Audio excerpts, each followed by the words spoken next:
Hello বন্ধুরা, welcome back to my channel and good morning. তো আমি আর মেয়ে সকালবেলায় উঠে পড়েছি। পরের দিন উঠে নিয়ে সকাল থেকে ব্যাগগুলো গোছানো বাকি আছে। যেহেতু আমি এইবারে কি করেছি, ব্যাগ যত আমার ভালো শাড়ি টাড়ি বেনারসি এটা ওটা আছে সব নিয়ে চলে এসেছি। আর আমি কেন সব শাড়ি টাড়ি নিয়ে চলে এসেছি যে এখানে রেখে দেবো, আর কেন এত ব্যাগ ভরে ভরে, আর কিছু জিনিস তো মানুষের জন্য নিয়ে এসেছি গিফট হিসেবে, আর কিছুটা আমি আমার এইখানে যে বাড়িতে রেখে যাব সেই জন্য। তো যাই হোক, সবই জানতে পারবে পরের ভিডিওগুলোতে। আর উঠে গেছি, উঠে মেয়ে আর আমি একটু ব্রাশ করে নিচ্ছি। ব্রাশ ট্রাশ করে খেয়ে নেবো হচ্ছে চা। তারপর দেখি কোথাও যাওয়া যায়, কারণ হাতে তেমন টাইম থাকে না, খুব জোর 7-8 দিনের মতন থাকে। সেই জন্য ওই 7-8 দিনের মধ্যে পিসি শাশুড়ি বাড়ি, মাসি শাশুড়ি বাড়ি এগুলো সব করে বেড়াতে হয়। আর ব্রাশ করতে করতে একটা ফুলের গাছ দেখালাম, ওই লাল ফুল হয়, একদম লাল না মেরুন ধরনের জবা ফুল, খুব ভালো লাগে আমার। কিন্তু গাছটার এত ফুল হয় আর দেখতেও সুন্দর, নরম তো ডালটা, আর পড়ে যায় ঝরে ঝরে।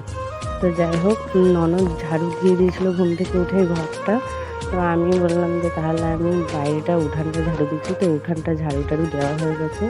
আর যেই জামা কাপড়গুলো পরে এসেছিলাম 2-3 দিন ধরে, ওগুলো আমি খুলে রেখেছিলাম। তো ভাবলাম যে স্নান করার আগে আমি ওগুলোকে ধুয়ে দিই, নাহলে ওগুলো না ধুলে পরে আবার হঠাৎ বৃষ্টি কী যে হবে, বৃষ্টি ফিষ্টি পড়লে পরে শুকাতে যাবে না। তো যাই হোক, আমি ওগুলো ধুয়ে ধায়ে নিলাম। আর ননদকে বললাম যে তুমি হলে গিয়ে যাও, না হয় মেয়েকে নিয়ে ছোটো ননদের বাড়ি, আর তার মধ্যে চাটা খেয়ে তারপরে যাও। তো এই যে ওই বাচ্চাগুলো আবার এসে গেছে, চা বানানো হয়েছে ওর সঙ্গে খেলার জন্য। যেহেতু আমার মেয়ে বারবার ডেকে নিয়ে আসছে খেলার সাথী হিসেবে, ওর ভালোই লাগছে। ননদ চা করছে, এই যে চাটা খেয়ে নেবো। আমি যেহেতু দুধের জিনিস খাই না, তাই লাল চা করে, আর এরা সবাই লাল চাই খাই। এই যে বিস্কুটগুলো না, ওই রতনদা নিয়ে আসে, আমার বড় নন্দায়। আমি না জামাইবাবু কাউকে বলি না, আমি দুটো জামাইকে দাদা বলেই ডাকি। আর এই যে এটা হলো মামি, পাশের বাড়িতে থাকে, আমাদের বাড়িতে আসে আর কি চা খাওয়ার জন্য। ভালো লাগে ওনারা কি, রোজ আমরা এলে না ওনাদের কাছে আসে চা খেতে। আর আমি এখন চা বানাচ্ছি হচ্ছে ওই ভাইয়ের জন্য, সৌরভের জন্য, যেহেতু ও ঘুম থেকে উঠেছিল না তখন। আর আমরা খেয়েছিলাম, তো এখন ঘুম থেকে উঠেছে, চলে যাবো করে যাচ্ছে বারবার। ওকে বুঝিয়ে বাজিয়ে রাখা হচ্ছে। ওর আর কি মিটিং আছে, ওই ফোনের মধ্যেই কনফারেন্সে কি ভিডিও কলে হয় না, ওই রকম ধরনের ও কথা বলছে আর খাচ্ছে। তো বলে কি যে থাকবো না। আর তোমাদের দাদা ভাই এখনো আসেনি, ওই যে গেছিলো মাছ আনতে। তো এই যে শাক নিয়ে চলেছে, পাট শাক, ওখানে যে পাই না, তারপরে কত বছর যে খাইনি তার নেই কি। তো শাকগুলো আমি আর ননদ মিলে দুজন বেছে নিচ্ছি।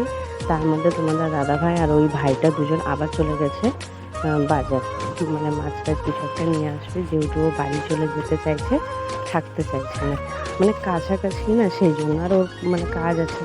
তো যাই হোক, আমি তার মধ্যে ওগুলোকে শাক টাক বেছে নিয়ে যে জামা কাপড়গুলো বা যা যা এনেছিলাম যাদের জন্য, সেগুলো আমি ননদকে বের করে করে দিয়ে দিচ্ছিলাম আর দেখাচ্ছিলাম, বলছিলাম যে এটা এর জন্য, এটা ওর জন্য। তো যাই হোক, আর ব্যাগগুলো আমার খালি হয়ে যাচ্ছে, যেহেতু আমাকেও এরকম দু একদিন করে ব্যাগগুলোকে সব খালি টালি করে যে শোকেসে, আমার যে শোকেসটা আছে সেখানে রেখে দিতে হবে। তাহলে অতগুলো ব্যাগ দেখেইছিলে, আনতেও খুব কষ্ট। কিন্তু এখান থেকে যাওয়ার সময় একদম খালি যায়। আমার মায়ের বাড়িতে আবার ভরে যায়, যেহেতু আমার মা আবার আমার মেয়ের জন্য একটা দুটো না রেখে 9টা-10টা করে কিনে কিনে রাখে। ছোট হবে কি বড় হবে জানে না, কিন্তু ওই বলে ধরেন 3 বছর, তো সেটাকে 4 বছর বলে দেয় এরকম। তো যাই হোক, আমি ওই গোছানো করতে করতে রেখে দিয়েছিলাম, যেহেতু ওই একবার করে কোনো কাজ মনে করে দিচ্ছে সেটা করছে, একবার করে ওটা করছে। আর ছোটো ননদের জন্য এটার মধ্যে রেখে দিয়েছি, যেহেতু ও আর কি যখন আসবে তখন নিয়ে যাবে। আর বড় ননদেরটা আলাদা দিয়েছি। আর এই যে শাড়ি টাড়ি সব আমি বিছানার মধ্যে গুছিয়ে ফেলে রেখে দিয়েছি, যে শোকেসে ভরবো বলে। আর ওই যে মেয়ে প্রণাম করলো, ওটা হলো একটা মামা হয়, মেয়ে দাদু হয়। মেয়ে ছোটোবেলাতে ওনার কাছেও খুব খেলতো, উনিও প্রত্যেকটা দিন আমাদের বাড়িতে একবার করে আসবেই কি আসবে এরকম। মানে কিছু খাবে না, এমনি জাস্ট গল্প করতে আসবে। যদি জোর করে কিছু দেওয়া হয় তবে, তাছাড়া খেতে চায় না। আর তার মধ্যে আমি হলাম গিয়ে যে তোমাদের দাদাভাই মাছ টাছ নিয়ে এসেছিলো, মানে আমি পাঙ্গাস মাছ এনেছিলো, আমি সেটা খাই না, সেই জন্য পাঙ্গাস মাছটা ওরা খাবে। আর তার জন্য আবার মাংস নিয়ে এসেছিলো, পোলট্রি, চিকেন। তো সেটা আর কি আমার জন্য এনেছিল। আর আমার বড় ননদের ছেলেও আর কি মাছ টাছ তেমন পছন্দ করে না, তো সেই জন্য পরশু দিন। আর তারপরে আবার ছোট ছোট মাছও নিয়ে এসেছিলে, মানে ওই যে চচ্চড়ি খাওয়ার জন্য। মানে তোমাদের অনেকদিন পর এসছে, ও বাজারে গেলে, আর ওখানেও বোম্বেতেও বাজারে গেলে ওরকমই করে। তো যাই হোক, আমার ছোটো ননদের ছেলেও চলে এসছে এই যে এখানে। তো আমি তো সব কাজকর্ম হয়ে গেছে, স্নান হয়ে গেছে, সব আমি ধোয়াধুয়ি এটা ওটা করে দিয়েছি। ননদ খালি রান্নাটা করলো ধীরে ধীরে। আর রান্না করে ওই যে তোমাদের দাদা ভাই আর আমার ওই ভাইটা সবাই খাওয়া দাওয়া করে নিয়েছে।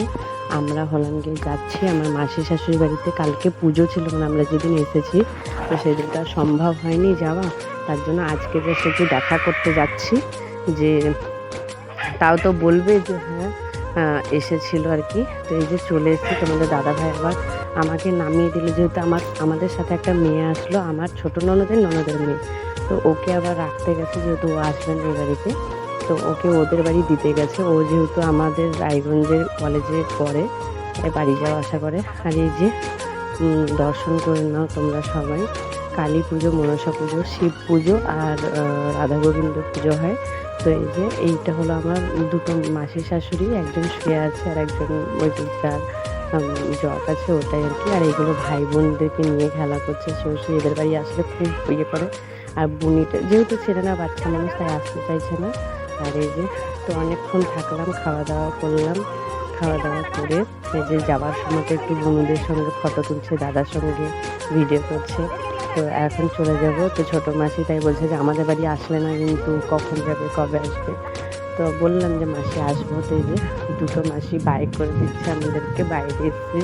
তো অনেক বোঝালাম যে মাসি টাইম হয় না, জানেন তো এতদিনের ছুটি, তার মধ্যে আবার একদিন আসবো।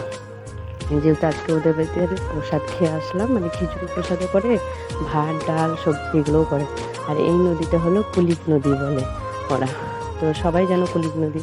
আর রাস্তাতে এই যে কাকুর সঙ্গে দেখা হয়ে গেছিলো, মানে চিনতে পারছিলাম না, আবার ঘুরে আসা হলো। তো দেখলাম যে কাকু তো মেয়েকে নিয়ে গেছে দোকানে কিছু কিনে দেওয়ার জন্য। বলে কি আমার মা বাবা চলে যাবে, মানে কাঁদতে লাগিয়েছে, তো কিছু নিচ্ছে না। দোকানে গিয়ে বলে কি আমি কিচ্ছু নেবো না, আমি কিচ্ছু নেবো না। তো একটা খালি জাস্ট এই জেন্টসের প্যাকেট